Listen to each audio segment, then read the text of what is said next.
जरा से ये बात लेकर जाना, कभी मान लो ऐसी घड़ी आ जाए कि इतना बड़ा दुख सामने आकर खड़ा हो गया, कोई निर्णय नहीं निकल रहा उस दुख का।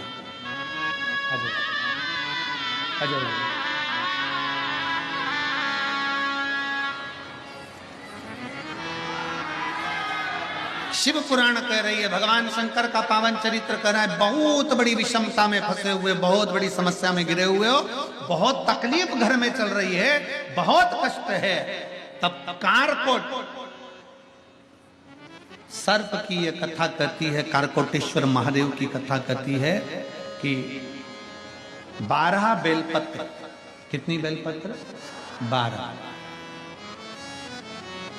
4 गड्डियां 3-3 बेलपत्र की बनी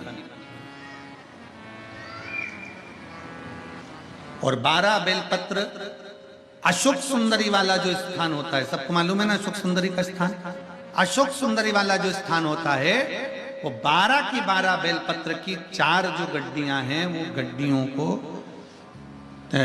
4 बेलपत्र का जो क्रम है वो पूरी गड्डियों को, तीनों चारों को ले जाकर शंकर भगवान के उस सुंदर अशोक सुंदरी वाली जगह पर केवल महीने की, किसी भी महीने की 2 प्रदोष आप अपने हृदय से बाबा की अशोक सुंदर वाले स्थान पर समर्पित कर कर 1 लोटा जल शिव जी को उत्तर की ओर मुख कर कर समर्पित करें। कारकोटेश्वर महादेव का नाम लेकर समर्पित करिए, कैसी भी विषम परिस्थिति चल रही होगी उसका हल निकल ही जाए, उसका हल निकलेगा ही। गड्डियां बनाइए, बेलपत्र पर बेलपत्र रखकर 4-4 बेलपत्र की 3 गड्डियों का स्मरण कर कर बाबा के स्थान पर समर्पित कर कर बड़े दिल से बाबा को अपने हृदय की बात कहकर जल शिव जी को उत्तर की ओर मुख कर कर बैठकर बाबा को जल समर्पित करिए। कारकोटेश्वर महादेव अवंतिका खंड में, स्कंद महापुराण के अवंतिका खंड में कारकोटेश्वर महादेव का वर्णन किया गया है। कारकोटेश्वर ने विचार कर लिया कि मैं क्या करूं, मैं क्या दे सकता हूं, शिव को क्या समर्पित कर सकता हूं। कितनी भी विषम परिस्थिति हो, कितना भी तकलीफ की घड़ी चल रही हो, अशोक सुंदरी वाली स्थान पर अगर बेलपत्र के बाद 12 बेलपत्र समर्पित, और आप अलग अलग विभाजन कर कर नहीं भी चढ़ा सकते तो 12 एक साथ मिलाकर चढ़ा दो, पर चढ़ाओ और उत्तर की ओर मुख कर कर शिव को जल समर्पित करो। बाबा से कारकोटेश्वर महादेव का नाम लेकर दिल से प्रार्थना करो, मेरा देव अधिदेव महादेव सुनता जरूर है, सुनता, क्यों ना सुने। अगर विश्वास रखकर करा है एक पत्र तो हो जाए, साफ हो जाए। सबसे पहला कार्य शंकर भगवान के मंदिर में उस कारकोट विषधर को, सर्प को नहीं मालूम कि ये उज्जैनी अवंतिकापुरी है। आपको और हमको नहीं मालूम कि विश्वनाथ की धरा का क्या महत्व है। हम तो आए, बाबा विश्वनाथ जी का दर्शन करा, गंगा का स्नान करा, काल भैरव जी का दर्शन करा, गंगा जी का स्नान करा, पूजन करी, अर्चना करी, महामृत्युंजय मंदिर का दर्शन करा, काशी के सारे घाटों का दर्शन कर लिया, चल दिए। हमने क्या गंदगी करी, कैसे पटका, क्या करा, ये हमको नहीं मालूम। हम कैसी आराधना कर रहे हैं, ना जाने कितने तप साधना कर कर कर चले गए इस काशी की पवित्र भूमि पर। ना जाने कितने संत, साधु, सन्यासी, तपस्वी, साधक, उपासक तप कर कर कर चले गए इस काशी की भूमि पर। उन साधुओं का, उन सन्यासियों का, उन तपस्वियों का तप आज भी काशी की रज में बस। अवंतिकापुरी में स्कंद पुराण के अवंतिका खंड के अंतर्गत एक चरित्र आता है, कारकोटेश्वर महादेव का चरित्र। कौन से महादेव हैं? कारकोटेश्वर। जो 84 महादेव हैं अवंतिकापुरी में, उज्जैनी में 84 महादेवों में 10वें नंबर के महादेव आते हैं कारकोटेश्वर महादेव। हर सिद्धि माता के मंदिर के ही प्रांगण में कारकोटेश्वर महादेव हैं।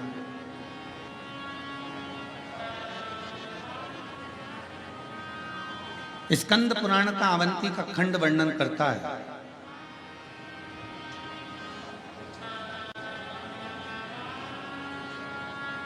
कद्रू और वीनता दोनों में विवाद हो गया और कद्रू ने अपने बेटों से कहा, अपने बच्चों से कहा, जो उसके सर्प बच्चे थे, उन सांपों से कहा कि मेरा वीनता से झगड़ा हुआ और मैंने कह दिया है कि सूर्य नारायण भगवान के अश्व का जो घोड़ा लगा है उसकी जो पूंछ लगी है वो पूंछ मैंने कह दी काली और वीनता कह रही है सफेद। अब मेरे जितने बच्चे हैं ये सब जाएं और सूर्य नारायण भगवान का जो अश्व है, अश्व का जो पूंछ है, उस पूंछ को सब सांप उससे लपट जाएं तो वो वीनता को काली दिखना चाहिए, शर्त मुझे जीतना चाहिए।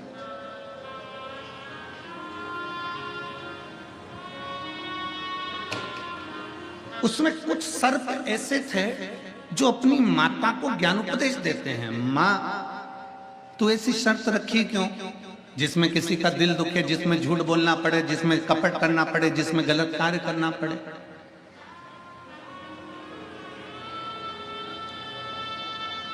शिव महापुराण की कथा मना नहीं है। और इतना याद रखना कि तुम्हारे कमाने से किसी को कष्ट तो नहीं पहुंचा है, तुम्हारे घर में धन आने से तुमने किसी को बर्बाद तो नहीं कर दिया है, तुम्हारे घर में पैसा आने से तुमने किसी के साथ कोई गलत कृत्य तो नहीं कर दिया है। क्यों? क्योंकि वो धन बढ़ जरूर जाएगा, वो संपदा बढ़ जरूर जाएगी, तुम्हारी 4 मंजिल बिल्डिंग खड़ी भी हो जाएगी, तुम्हारी प्रॉपर्टी भी बन जाएगी, तुम्हारी गाड़ी भी आ जाएगी, पर कब 2 क्षण में मेरा काल अधिपति महाकाल राजा कब दृष्टि हटा लेगा और वो सारा की सारा नष्ट हो जाएगा। इसलिए प्रयास करना कि किसी को कष्ट देकर ना करना।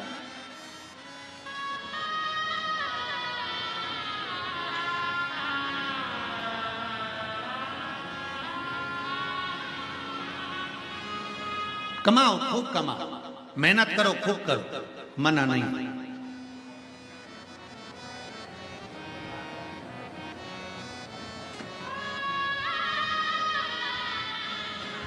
विचार करिए जरा, कई माताएं ऐसी हैं, कई बहन ऐसी हैं, कई भाई ऐसे हैं, कई लोग ऐसे हैं जिनका जेब में से पर्स चले गया मान लो, कई माताएं ऐसी हैं जिनकी चेन चली गई, कोई का मंगलसूत्र चले गया, कोई का कुछ सामग्री चली गई, मान लो गया। कौन चुरा कर लेकर गया? कोई चोट्टा। अब जरा विचार करिएगा, वो चोट्टा इतने सालों से चुरा रहा है तो भी चोट्टा की चोट्टा ही है, उसका प्रमोशन ही नहीं हुआ। वो आज तक चोट्टा है। किसी की चेन चुराई होगी, 25-50 हजार 1 लाख रुपए की चेन चुराई होगी तो लखपति तो बन जाना था उसको, करोड़पति तो बन जाना था अभी तक चोर चोर कर, पर वो आज तक पूर्व में भी चोट्टा था, आज भी चोट्टा है और उसका पूरा खानदान चोट्टा है, क्योंकि वो चोर चोर के चोट्टा बना हुआ है। पर आज तक वो श्रेष्ठ नहीं बन पाया और जिसके गले की चली गई, जिसका जेब का चले गया, मेरे कुबेर भंडारी ने, मेरे विश्वनाथ ने गया था 1 तोले का, दिला दिया 3 तोले का, उस विश्वनाथ ने उस पर कृपा की। चोटे का प्रमोशन नहीं हुआ, चोटे का प्रमोशन नहीं हुआ। ऐसी विद्वत्ता रखना, भगवान शंकर को चंद्रमा की जरूरत नहीं है, चंद्रमा को शिव की जरूरत है। शिव को चंद्र की जरूरत नहीं, चंद्र को शिव की जरूरत है। शंकर भगवान को सांप की जरूरत नहीं, सांप को शिव की जरूरत है। शंकर भगवान को विष की जरूरत नहीं, विष को शिव की जरूरत है। शंकर भगवान को गंगा की जरूरत नहीं, गंगा को शंकर की जरूरत है। यहां शिव सबको चाहिए। अगर गंगा मैया कह दी भागीरथ बाबा से कोई मुझे झेलेगा, शंकर भगवान की जटा में भगवान शिव ने झेल लिया। विष कौन पिएगा? शंकर की शरण में चलो, शंकर झेल सकते हैं। सर्प कहता है मुझे कौन बचाएगा? शंकर की शरण में चलो। चंद्रमा को काया रोग हो गया, क्षय रोग हो गया, बीमार पड़ गया, शरीर गलने लगा, आखिरी में किसकी शरण जाए? तो नारद जी ने कह दिया शिव की आराधना कर। सोमनाथ में बैठकर शिवलिंग की आराधना करा। शंकर जी प्रसन्न होकर बोले क्या चाहता है? बस मेरी काया ठीक कर दी, मैं आपकी शरण। मेरे शंकर भगवान को, शंकर भगवान फिर निवेदन है, एक लोटा जल आप शिव जी को दे रहे हो, यह मत समझना कि शंकर भगवान को तुम्हारे एक लोटे जल की जरूरत है। जरूरत शंकर भगवान को नहीं है, उसके तो मस्तक पे गंगा बैठी है 24 घंटे, जब खटका चालू करेगा पानी नीचे आ जाएगा। तुम्हारे एक लोटे जल की जरूरत शंकर भगवान को नहीं, तुम्हें एक लोटे जल की जरूरत है कि शिव को चढ़ाएंगे तो शंकर हमारे ऊपर कृपा की दृष्टि कर देगा, हम उसकी शरणागति ग्रहण कर लेंगे।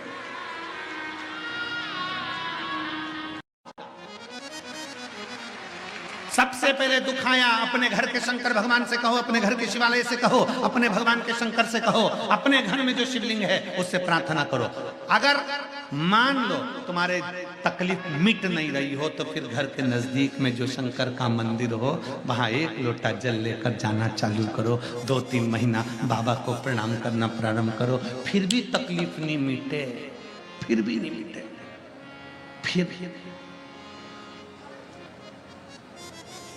फिर आ जाओ विश्वनाथ जी के पास, बड़े हॉस्पिटल विश्वनाथ जी। फिर तकलीफ ना मिटे तो या तो विश्वनाथ बाबा के पावन चरणों में आ जाओ या सीहोर के कुबेरेश्वर धाम आ जाओ। अब बाबा से कहने आई हूं बहुत थक, उनकी भी परिक्रमा, फिर कांतानाथ जी की परिक्रमा, फिर मेरे काशी विश्वनाथ जिस माँ गंगा के तट पर बैठे हैं उस पवित्र घाट पर ऐरावत हाथी ने आकर पंचकोसी यात्रा करना प्रारंभ करी। मेरे विश्वनाथ की पंचकोसी विश्वनाथ परिक्रमा करा ऐरावत। भगवान शंकर का कोई एक सिद्ध आनंदमय भक्त नंदी फिर प्राप्त हो गया, दौड़ता हुआ गया। नंदी से पूछा मैं कहाँ जाऊं? नंदी ने कहा तुझे कहीं जाने की जरूरत नहीं है, किसी एकांत में अपनी सूंड से रेत को तैयार कर कर एक शिवलिंग का निर्माण कर और उस पर केवल जल समर्पित कर, मेरा भोले बाबा तुझे दर्शन देने आएगा। उसी समय हाथी चला गया। ऐरावत हाथी तमिलनाडु की उस पवित्र भूमि पर पहुंच गया जहां पर रेत से शिवलिंग बनाकर जल समर्पित करता। बाबा इतने प्रसन्न हो गए कि मेरे शंकर वहां प्रकट होकर कहते हैं ऐरावत मांग तुझे क्या चाहिए? ऐरावत कहता है मैं हार चुका हूं, हार चुका हूं, मैं नष्ट हो चुका हूं, मेरे पास कुछ नहीं है। शंकर भगवान ने कहा मुझ पर जल चढ़ाने वाला कभी नष्ट नहीं होता, कभी खाली नहीं होता, तू क्यों चिंता करता है? ऐरावत जा, वापिस सारी सिद्धियां तुझे प्राप्त होगी।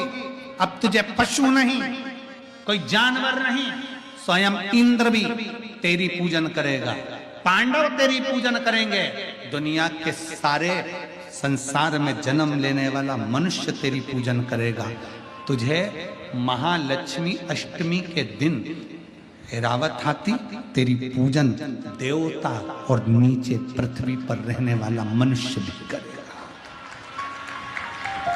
ऐरावत हाथी की पूजन होने लगी।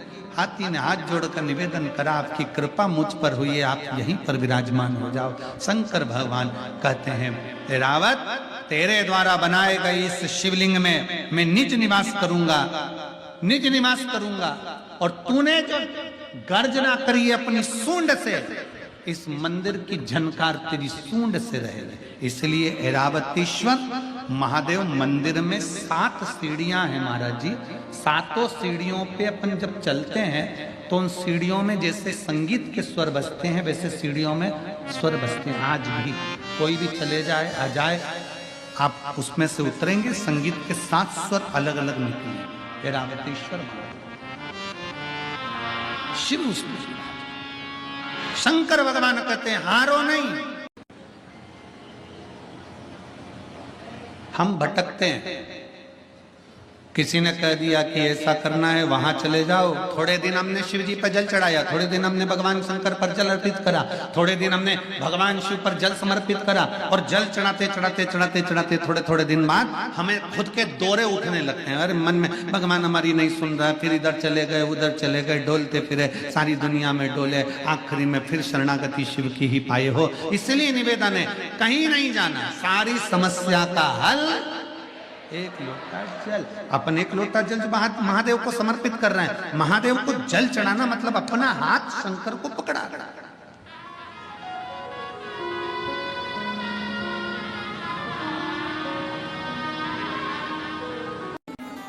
आप शंकर भगवान के इतने बड़े भक्त हो, आप शिव जी के इतने बड़े भक्त हो, आपको शिवलिंग की स्थापना करना पड़ रही है। प्रभु आप शंकर भगवान को कहते तो शंकर भगवान आ जाते, आपने शिवलिंग की स्थापना क्यों करी है? सती सीता माता पूछ रही हैं, प्रभु आप कहते तो भोलेनाथ जी आ जाते, माता पार्वती के साथ आ जाते, परंतु आपने ये शिवलिंग की स्थापना क्यों करी? तब माता सीता के शब्द सुनकर भगवान राम कहते हैं कि मैं जानता हूं, मैं बुलाता मेरे भोले बाबा आ जाते, पर मैं तो आज दर्शन कर लेता, भोले बाबा चले भी जाते, पर संसार के लोगों के लिए ये शिवलिंग इसलिए स्थापना कर रहा हूं कि संसार के मनुष्य अपनी इन नग्न नेत्रों से शंकर जी को नहीं देख सकते, पर इन नेत्रों से शंकर के शिवलिंग का अगर दर्शन कर लेंगे तो उनको शंकर का ही दर्शन का पुण्य फल प्राप्त हो जाए। कई लोग कहते हैं विश्वनाथ की धरा मेरे भोले बाबा की धरा है, तो भोलेनाथ यहाँ विराजते क्यों नहीं है? शिव महापुराण की कथा कहती है संसार का मनुष्य अपने नेत्रों से शिव का दर्शन नहीं कर सकता। उसको दर्शन करने के लिए कौटि कौटि ना जाने कितने कितने जन्म लेना पड़ेंगे, और जन्म लेने के बाद भी शंकर का दर्शन नहीं कर सकता, क्योंकि वो शिव को पहचान नहीं सकता। इसलिए भगवान शंकर एक लिंग के स्वरूप में विराजमान रहते हैं। ये 12 ज्योतिर्लिंग क्यों कहते हैं? ज्योतिर्लिंग का मतलब है कि वहां ज्योति है, वहां बल है, वहां अग्नि है, वहां का केवल दर्शन मात्र ही जीव के पापों को नष्ट कर देता है।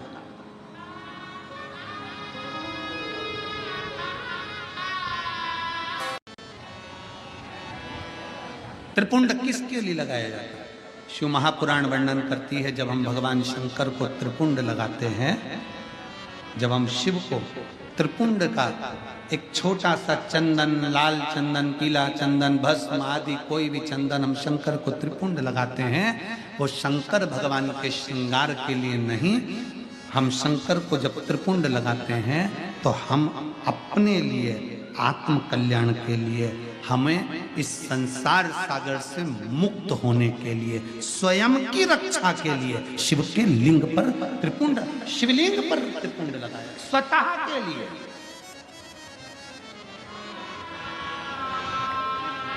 अब एक त्रिपुंड हो गया शिवलिंग का, किसके लिए लगाया? जम के बोलो जरा, अपने लिए। अब दूसरा त्रिपुंड भगवान शंकर को त्रिपुंड लगाया स्वतः के लिए।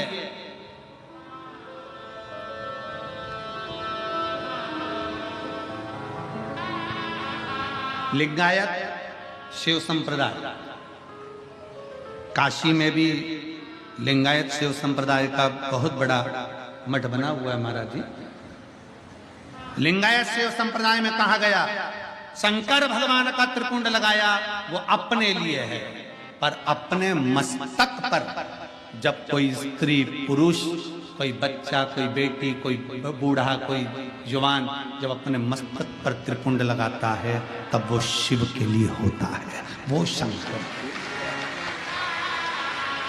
श्वास शिव है, जब श्वास निकल गई तब शव है। इसलिए शिव महापुराण की कथा कहती है श्वास चले तब तक त्रिपुंड भी धारण करना चाहिए। त्रिपुंड, जो त्रिपुंड तुमने लगाया मस्तक पर वो मेरे शंकर को लग गया, क्योंकि कंकर कंकर में शंकर है। उसी तरह पूरे तलातल रसातल में, इस संसार सागर में, इस भूमि पर, मृत्यु लोक में जितने मनुष्य निवास करते हैं, इस भूमंडल पर जितने जीव निवास करते हैं, वो सारे जीवों में शंकर समाया हुआ है। हम लगाए, हमने हमारे शिव को लगाया।